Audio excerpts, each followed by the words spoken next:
नमस्कार साथियों, आपका स्वागत है हमारे चैनल वन प्लेटफॉर्म जॉब में।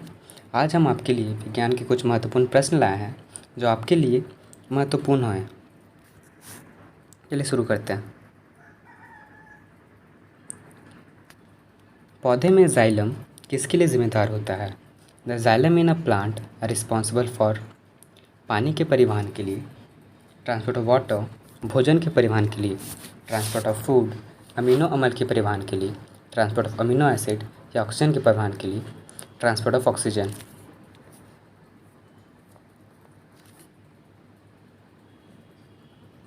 इसका सही आंसर हो जाएगा ऑप्शन नंबर ए, पानी के परिवहन के लिए, यानी कि ट्रांसपोर्ट ऑफ वाटर।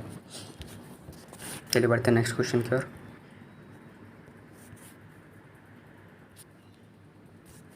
निम्नलिखित में से कौन सा धोवन सोडा का उपयोग नहीं है? क्या है बोल रहा क्वेश्चन में? निम्नलिखित में से कौन सा धोवन सोडा का उपयोग नहीं है? ऑप्शन नंबर 1, इसका उपयोग घरेलू उद्देश्यों के लिए निर्मलन क्रमक के रूप में किया जा सकता है। इसका उपयोग कांच, साबुन और कागज़ उद्योगों में किया जाता है। या इसका उपयोग पानी की स्थायी कठोरता को दूर करने के लिए किया जाता है। या इसका उपयोग पेयजल के कीटाणुओं से मुक्त बनाने के लिए किया जाता है। इसका सही आंसर हो जाएगा ऑप्शन नंबर 4, इसका उपयोग पेयजल के कीटाणुओं से मुक्त बनाने के लिए किया जाता है। जो धोवन सोडा होता है उसे हम इंग्लिश में वॉशिंग सोडा कहते हैं और इसका फार्मूला होता है Na2CO3 जिसे हम सोडियम कार्बोनेट के नाम से भी जानते हैं। चलिए बढ़ते हैं नेक्स्ट क्वेश्चन की ओर।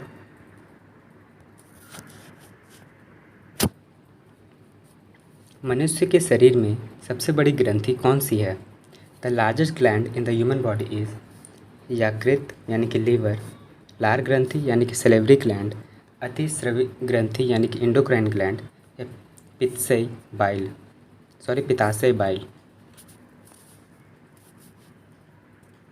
इसका सही आंसर हो जाएगा ऑप्शन नंबर ए, यकृत यानी कि लीवर।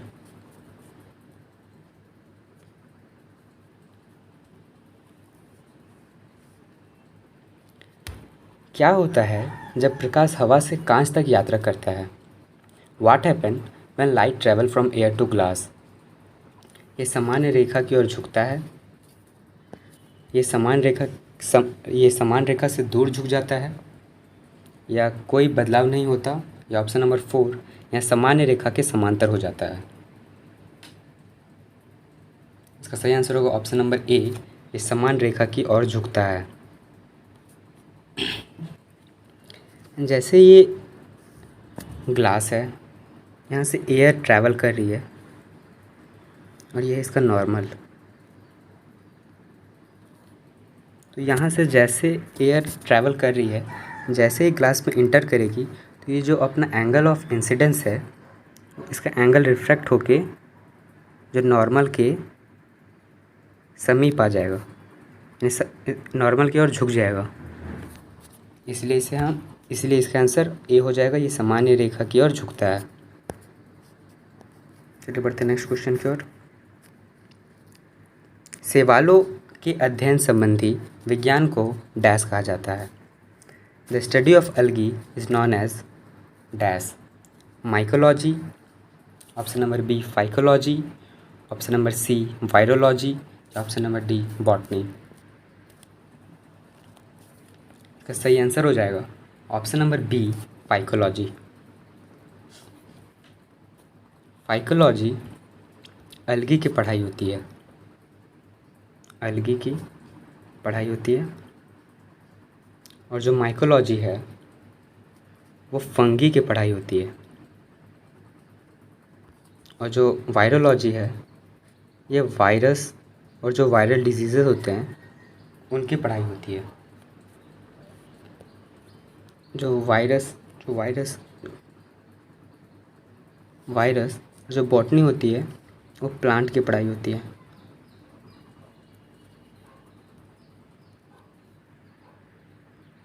क्वेश्चन नंबर 6, वायरस में पोषण का तरीका डैश है? The mode of nutrition in virus is autotrophic, heterotrophic, saprophytic या पैरासाइटिक? इसका सही आंसर हो जाएगा ऑप्शन नंबर डी, परजीवी यानी कि पैरासाइटिक। चलिए बढ़ते हैं नेक्स्ट क्वेश्चन की ओर।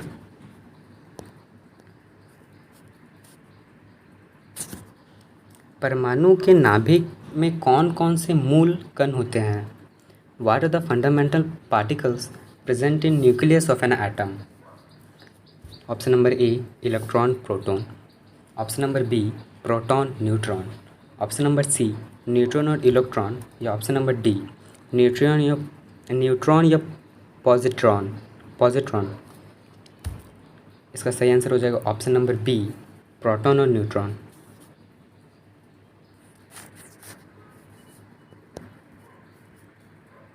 Question number 8, Pb plus CuCl2 that's give PbCl2 plus Cu दिए गए अभिक्रिय डैश में अभिक्रिया का एक उदाहरण है। ऑप्शन नंबर ए, डिकम्पोजिशन यानी कि अपघटन। ऑप्शन नंबर 2, दोहरी विस्थापन यानी कि डबल डिस्प्लेसमेंट।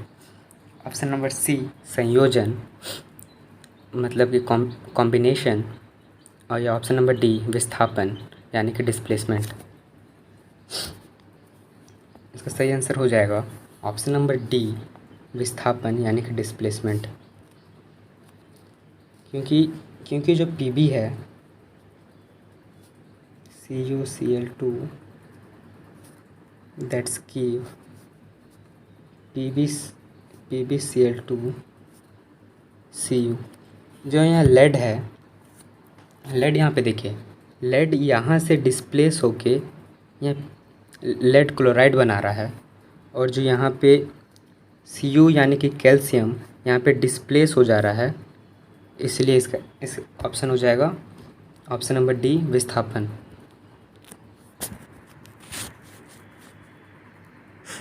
क्वेश्चन नंबर 9 एक मतलब ये न्यूमेरिकल क्वेश्चन है। ज़मीनी स्तर से 50 सेंटीमीटर की ऊंचाई तक 5 किलोग्राम की एक वस्तु उठाने में एक आदमी द्वारा किया गया कार्य जब gravity 10 metre second. The work done by a man in lifting an object of mass 5 kg to a height of 50 centimetre from the ground level is.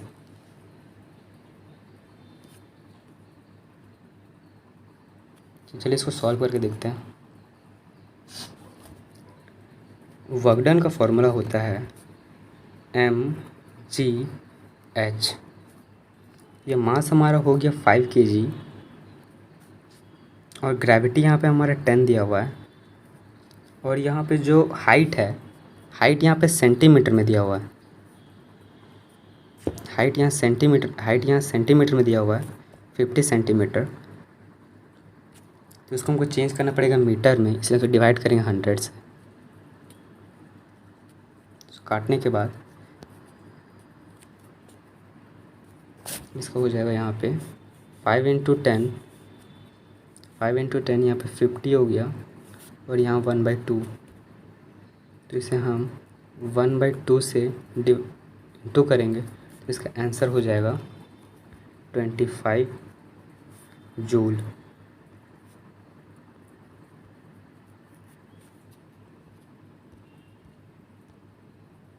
क्योंकि वर्क डन की यूनिट जूल होती है। सिगरेट लाइटर में निम्न में से किस gas का प्रयोग किया जाता है? Option number A, butane. Option number B, methane. या ऑप्शन नंबर सी, प्रोपेन। या डी, इनमें से कोई नहीं।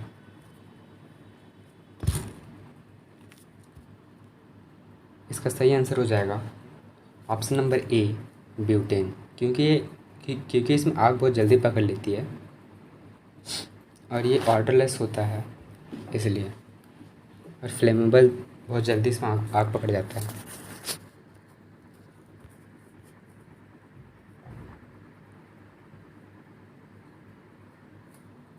क्वेश्चन नंबर 13, निम्नलिखित में से किसने पोलियो का टीका विकसित किया? Option number A, F.G. Hopkins. Option number B Edward Jenner, option number C John Salk या option number D Robert Koch. इसका सही आंसर हो जाएगा ऑप्शन नंबर सी जॉन सल्क।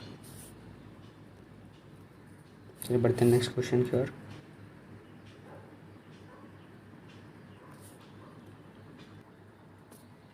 वायुमंडलीय दबाव को मापने के लिए इस्तेमाल किए जाने वाले उपकरण हैं। Instrument use to measure the atmospheric pressure is dash.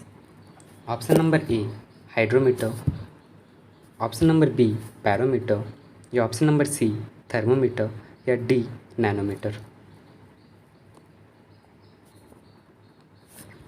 इसका सही आंसर है ऑप्शन नंबर बी बैरोमीटर।